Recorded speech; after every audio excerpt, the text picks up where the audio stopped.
समय चक्रको साथमा नेपाल टेलिकमको 4G नै पर्फेक्ट छ। नेपाल टेलिकम, राष्ट्रको सञ्चार। औरा सेफ सर्जिकल मास्क। AITM को perfection, admissions open, AITM Kumaltar।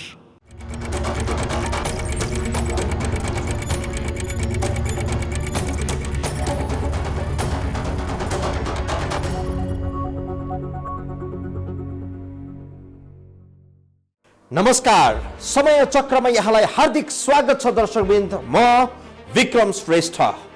वर्षौं पछि कुनै एक समूहले स्पष्ट बहुमत ल्याएपछि लागेको थियो अब देशले राजनीतिक रूपमा स्थायित्व पाउँछ, स्थिरता कायम हुनेछ,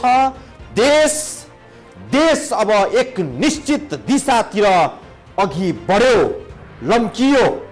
सरकार गठन भएको एक वर्ष बित्दा नबित्दै नेकपामा सत्ताका लागि लुछाचुडी सुरु हुन थाल्यो। दर्शकवृन्द, विवाद सिर्जना हुन थाले। सबैलाई भाग लगाएरै सरकार बनाइएको प्रचार बाहिर भए पनि के कारणले हो न प्रधानमन्त्री सन्तुष्ट हुन सके न प्रचण्ड समूह सन्तुष्ट हुन सक्यो। सरकारमा प्रचण्ड र माधव नेपाल समूहका व्यक्तिहरू पनि मन्त्री त थिए, तर पनि सरकार ढलपल भइरह्यो। सरकार ढलपल भएपछि जनताका अगाडि गरिएका वाचा त कहाँ पुगे। सरकार गठन भएको 3 वर्षमा सरकारका मुख्य उपलब्धि लेख्ने बेला प्रधानमन्त्रीलाई सकस परेछ।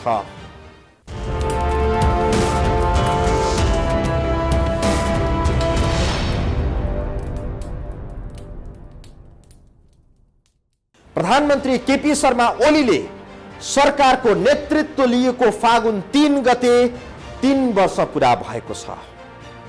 74 सालको निर्वाचनमा तत्कालीन नेकपा एमाले र माओवादी केन्द्रको संयुक्त वाम गठबन्धनले झण्डै 2/3 सिटका साथ जित हासिल गरेपछि त्यही वर्षको फागुन 3 मा केपी शर्मा ओली प्रधानमन्त्री बनेका थिए। सरकारले 3 वर्ष पुरा गरेको मौकामा प्रधानमन्त्री केपी शर्मा ओलीले 23 पृष्ठ लामो उपलब्धिहरू सार्वजनिक गरेका छन्। उपलब्धि भनिएर सरकारले सार्वजनिक गरेको विवरणमा कमजोरी ढाकछोप गर्ने प्रयत्नहरू अनेक किसिमबाट भएका छन्। दर्शकवृन्द, गेम चेन्जर मानिएका योजनाहरू ठप्प पारेर सरकार टुक्रा टाक्री योजना सङ्कलन गरिरहेको जस्तो पनि देखिएको छ। बाँकी हेरौँ यो रिपोर्टमा। 2074 सालमा वाम गठबन्धनले 50 पृष्ठको चुनावी घोषणापत्र प्रस्तुत गरेको थियो। त्यही चुनावी घोषणापत्रको जगमा बनेको सरकारले 3 वर्ष पुरा गरेको मौकामा 23 पृष्ठको प्रगति विवरण प्रस्तुत गरेको छ। प्रधानमन्त्री केपी शर्मा ओलीले सिंहदरबार स्थित पुनर्निर्मित भवनबाट सरकारका 3 वर्षका प्रमुख उपलब्धि सार्वजनिक गरेका छन्। उनका प्रमुख उपलब्धिमा कमजोरी लुकाउने, विकास र प्रगति भएको प्रचार हुने गरी सामग्री प्रस्तुत गर्ने प्रयास भएको देखिन्छ। 3 वर्षपछि आज फर्केर हेर्दा यी विषयमा हामीले सन्तोषजनक उपलब्धि हासिल गरेका छौँ भन्ने लाग्छ।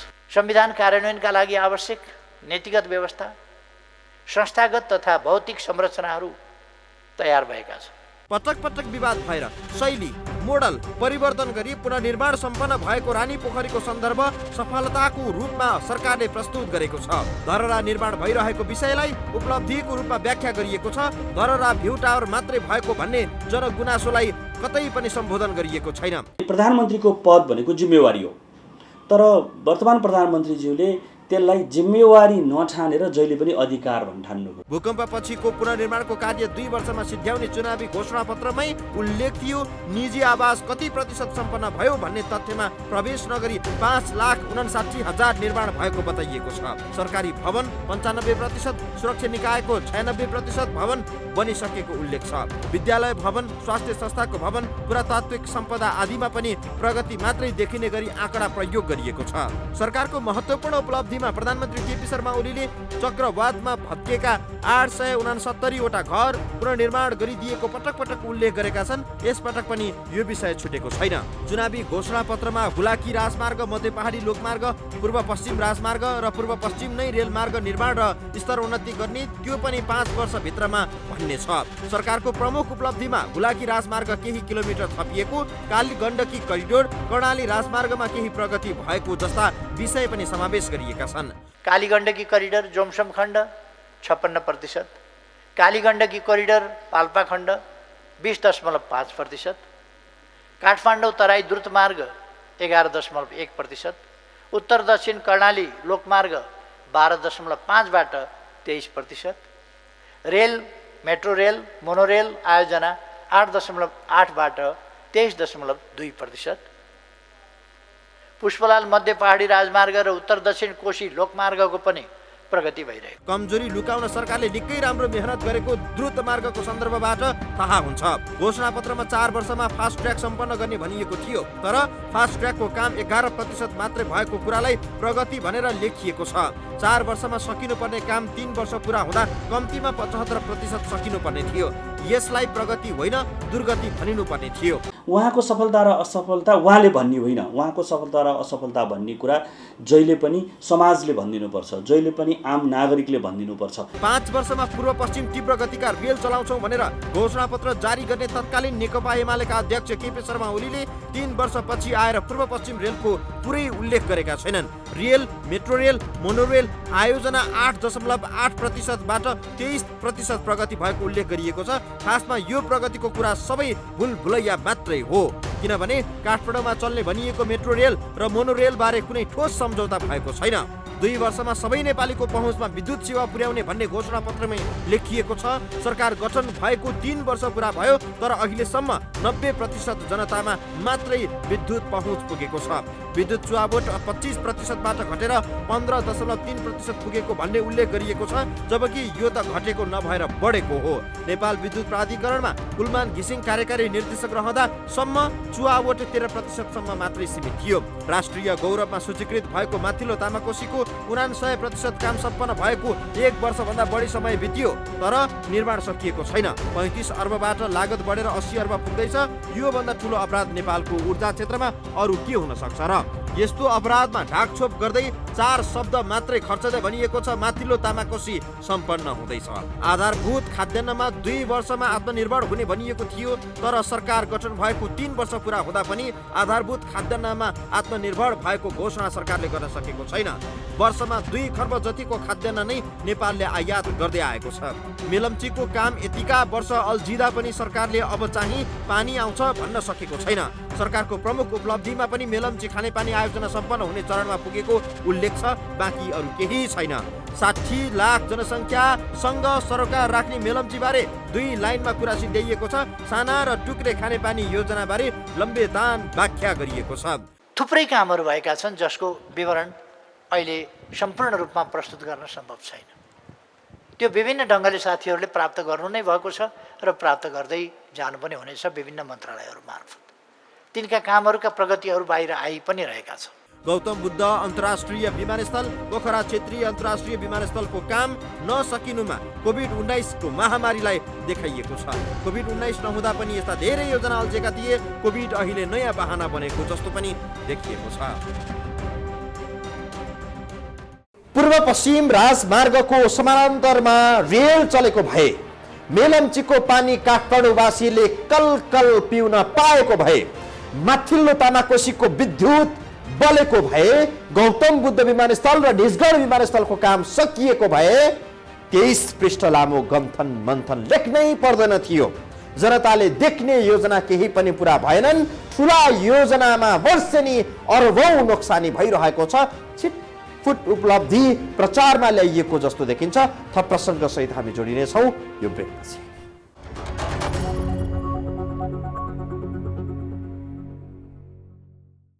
सरकारले काम कति गर्यो कति गरेन भन्ने कुरा अब सरकार चलाउनेहरूले कागजमा राम्रो गरी सिला मिलाएर लेखेको विवरण पढेको भरमा जनताले पत्याउँदैन।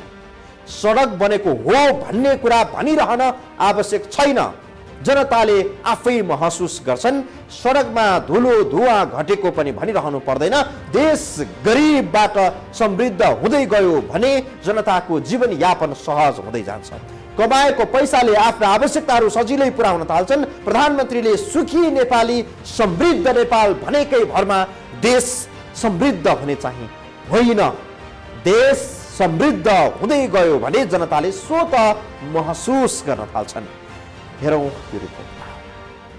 नेकपा एमाले र माओवादीले मिलेर चुनाव जित्न आकर्षक घोषणापत्र तयार पारे। तर चुनाव जितेपछि ती घोषणापत्रमा के लेखिएछ भनेर कसैले पनि एकपटक ती पन्नाहरू पल्टाएर हेरेनन्। देश विकासका कामहरू गर्छौं, सुधारका काम गर्छौं, पूर्वाधार विकास, भ्रष्टाचार विरुद्ध शून्य सहनशीलता कायम गर्छौं भन्ने सबका सब कुराहरू त आखिर रहेछन् चुनाव जित्ने, जनतालाई मूर्ख बनाउने हतियार मात्रै। वाम गठबन्धनले आफ्नो चुनावी घोषणा पत्रमा 1 वर्षभित्र गरिसक्ने, 2 वर्षभित्र गरिसक्ने र 3 वर्षभित्र गरिसक्ने कामहरू स्पष्ट लेखेको थियो। केही कामहरू 10 वर्षमा र 15 वर्षमा सक्ने पनि लेखेको थियो। 3 वर्षभित्र गरिसक्ने एउटा काम थियो काठमाडौँमा विद्युतीय सवारी चलाउने। काठमाडौँ उपत्यकामा त 3 वर्षभित्र विद्युतीय सवारी मात्रै चलाउने, काठमाडौँका जनतालाई धुवाबाट मुक्त दिने बाचा थियो। प्रधानमन्त्री केपी ओलीले पनि भाषणमा भनेका थिए सफा हावामा श्वास फेर्न विदेशीहरू नेपाल आउनेछन्। वाम गठबन्धनको हावादारी घोषणापत्र र प्रधानमन्त्रीको उडन्ते भाषणले विद्युतीय सवारी कहाँ गुड्थ्यो र? काठमाडौँमा चलाउने विद्युतीय बस खरिद गर्ने विषयमा भएको विवादमै 3 वर्ष बित्यो, तर विद्युतीय बस चल्न सकेन। विद्युतीय बसको मात्रै कुरा होइन, विमानस्थल, जलविद्युत, पुनर्निर्माण, कृषि उत्पादन लगायतका क्षेत्रमा गरिएका बाचा पनि स्वाहा भएका छन्। जनतासँग गरिएका बाचा पूरा गर्न भन्दा पनि वाम गठबन्धनका नेताहरू सत्ताको लुचाचुडीमा व्यस्त भए। सत्ता खुस्केला कि भन्ने पिरले प्रधानमन्त्री केपी शर्मा ओली यति धेरै टेन्सनमा आए कि उनले प्रतिनिधि सभा नै विघटन गरिदिए। प्रगतिका कुराहरूको चर्चा गर्नु पनि यताकता बेकार हुन्छ कि जस्तो लाग्छ, किनकि उहाँलाई 3 वर्षको लागि भनेर जनताले चुनेका होइनन्, उहाँलाई 5 वर्षका लागि चुनेका हुन्, जो उहाँ आफैले अस्वीकार गर्नुभयो कि मेरा जनताले मलाई 3 वर्षभन्दा बढी काम गर्ने अथोरिटी दिएनन् भनेर त्यो गर्नुभयो जस्तो लाग्छ। घोषणा पत्रमा मात्र होइन, प्रधानमन्त्री ओलीले भैरहवा स्थित गौतम बुद्ध अन्तर्राष्ट्रिय विमानस्थल 2020मै पुरा हुने भनेका थिए। जनताको आँखामा छारो हाल्न 90% काम पुरा भएको भन्ने प्रचार गरिएको यो र विमानस्थलको काम कहिले सकिन्छ सायद पशुपतिनाथलाई मात्रै थाहा होला। विमानस्थलको काम तीव्र रूपमा सिद्ध्याउनु पर्ने जिम्मेवारी बोकेका पर्यटन मन्त्री योगेश भट्टराई राजीनामा दिएर हिँडेका छन्। प्रधानमन्त्री ओली पहिले बालुवाटार हराउँछ कि झैँ गरी प्रधानमन्त्री निवासबाट बाहिर निस्कदै निस्किएनन्। अहिले आम सभाले उनलाई व्यस्त बनाएको छ। पूर्वाधार विकासको काम कति भयो, कति बाँकी छ भनेर अवलोकन गर्ने फुर्सद कसैलाई पनि छैन। घोषणा पत्रमा त 5 वर्षमा निजगढ विमानस्थल पुरा गर्ने भन्ने पनि थियो। घोषणा पत्रको कुरा पत्याउने हो भने 79 सालमा निजगढमा विमानहरू अवतरण गर्नुपर्ने छ, तर अहिलेसम्म त्यहाँको रुख काट्ने काम पनि अघि बढेको छैन। आइपरेका विवादहरू फटाफट निरूपण गरेर अघि बढ्नुपर्नेमा सरकारी निकाय शान्त छ। प्रधानमन्त्री केपी शर्मा ओलीले नेपालीलाई नेपालमै पानी जहाज चलाउने र रेल चलाउने सपना मात्रै देखाएनन्, साँच्चै नै नेपालमा रेल चल्छ कि भन्ने पार्न चुनावी घोषणा पत्रमै रेल र पानी जहाजका कुरा उल्लेख भए। हामीले त अब रेल चढेका थिएनौँ, रेल चढ्न पाइन्छ कि भन्यौँ, के भन्छ अरे पानी जहाज चढ्ने सपना देखियो, पानी जहाज पनि चढ्न पाइएन। अब यो त अनि रेल हिजो चुनावको बेलामा चाहिँ पानी जहाजका कुरा आए, रेलका कुरा आए, यी त ठुला कुरा हुन्, यिनको त कुरा छोडिदिउँ। तर जनजीवनसँग सामान्य कुराहरू पनि उहाँबाट पुरा हुन सकेको छैन। जनता कोरोनाको के अरे महामारीले चाहिँ 6-7 महिना चाहिँ लकडाउनमा बन्द भए, घरमा बन्द भए होइन। भिजन केही पनि छैन उहाँमा, बोलिदिने भयो, त्यो पछि न संरचना तयार छ न केही पनि छ। पानी जहाज भन्नुभयो, रेल भन्नुभयो, घर घरमा ग्यासको पाइप भन्नुभयो, ग्यास कहाँबाट आउँछ? प्रधानमन्त्री ओलीले मात्रै होइन, ओली भन्दा पनि बढी गफ लगाउन सिपालु काठमाडौँका मेयर विद्यासुन्दर साक्यले समेत 2 वर्षमा काठमाडौँमा मोनो रेल चलाउने दावी गर्थे। काठमाडौँदेखि केरुङ जोड्ने रेल योजना चीनले आफ्नो BRI-मा राख्यो, तर नेपाल सरकार कानमा तेल हालेर बसिरह्यो। फलस्वरूप काठमाडौँ केरुङ रेलको सर्वेसम्म कहिले हुन्छ कसैलाई पत्तो छैन। प्रधानमन्त्री केपी शर्मा ओलीले पटक भनेका छन् प्रचण्ड र माधव नेपालले कहिले पनि काम गर्नै दिएन। 23 पृष्ठको मुख्य उपलब्धिहरू पढ्दा चाहिँ यस्तो लाग्छ सरकारले 3 वर्षसम्म काम मात्रै त गरेको रहेछ। यो 3 वर्षमा प्रधानमन्त्री ओलीको समूह र प्रचण्ड माधव नेपाल समूह बीच जति पनि गलफत्ती भयो त्यो निजी स्वार्थमै आधारित थियो भन्ने कुरामा दुई मत छैन। चुनावी घोषणा पत्र र जनतालाई राहत दिने विषयमा नेताहरू बीच विवाद भएको होइन भन्ने कुरामा तपाईँ हामी विश्वस्त छौँ। अहिले कुराकानी नमिलेर सत्तारूढ दल नै दुई भागमा विभक्त भएका छन्। यो बेला नेताहरूले भन्न थालेका छन् विकास गर्ने कुरामा, जनतालाई राहत दिने कुरामा विवाद गरेका थिए। तर पत्याउने कसले? थप प्रसङ्गसहित जोडिनेछौँ यो ब्रेकपछि।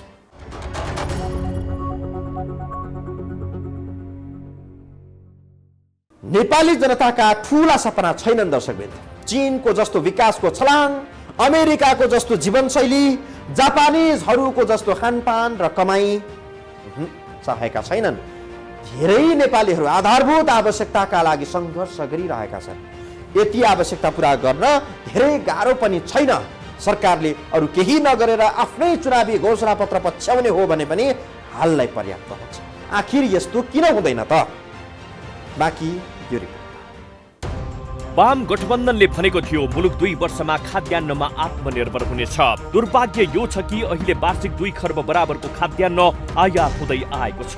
एक त कृषि प्रधान मुलुक, त्यसमाथि 16 खर्बको बजेट भएको देशमा 2 खर्बको खाद्यान्न नै आयात भइरहेको छ। वाम गठबन्धनले भनेको थियो 2 वर्षमा सबै घर परिवारलाई विद्युत सेवा पुर्याइनेछ।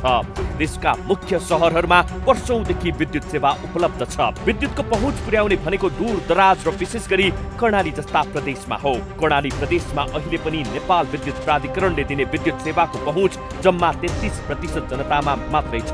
1400 मेगावाट जति माग भएको देशमा 800 मेगावाट जति त भारतबाट आयात भइरहेको छ। यो तथ्यले पनि घोषणा पत्रलाई नेकपा वा भनौं सरकारले कसरी लत्यायो भन्ने स्पष्ट हुन्छ।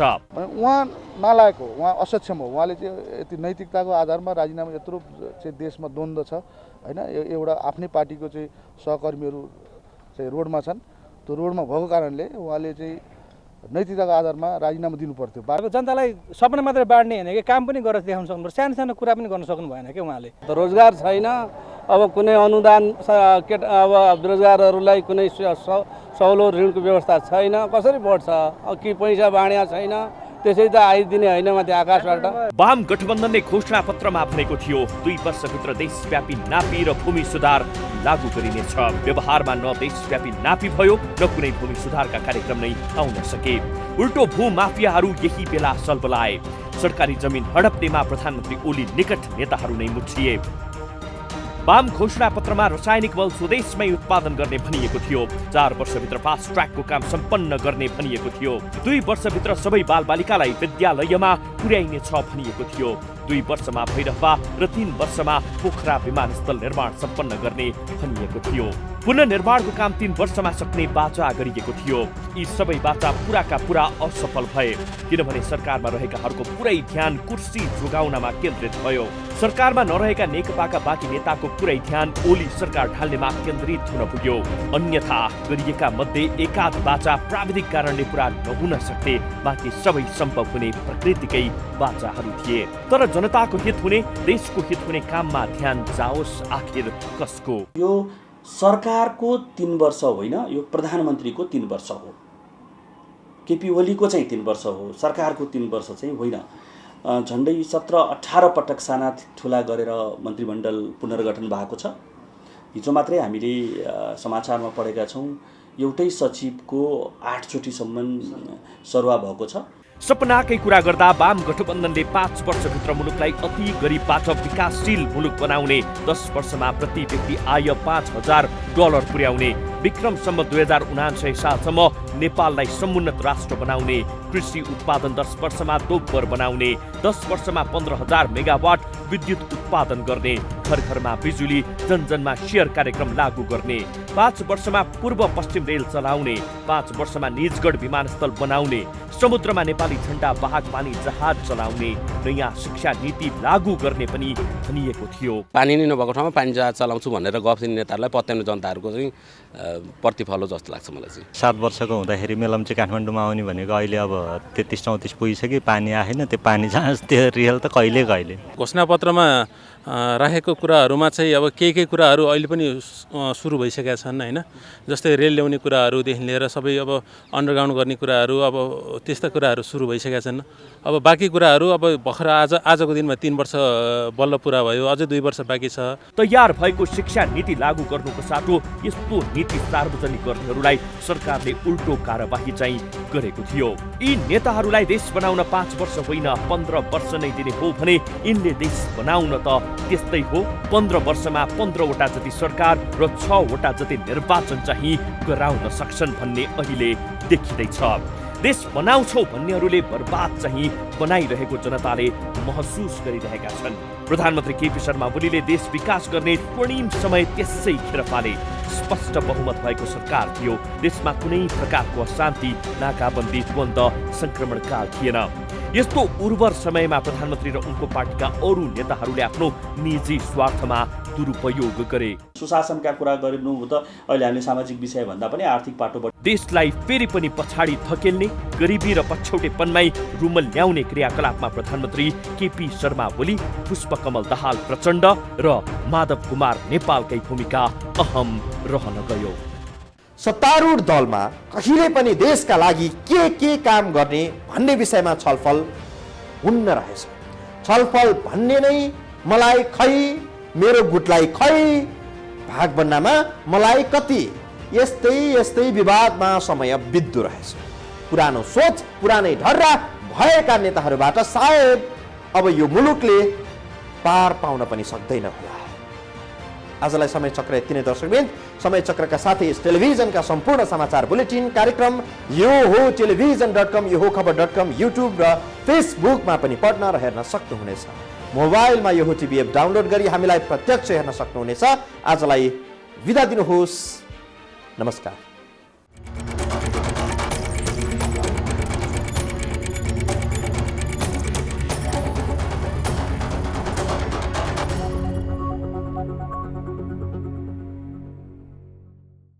समय चक्रको साथमा नेपाल टेलिकमको 4G नै पर्फेक्ट छ। नेपाल टेलिकम, राष्ट्रको सञ्चार। औरा सेफ सर्जिकल मास्क। AITM को perfection, admissions open, AITM Kumaltar.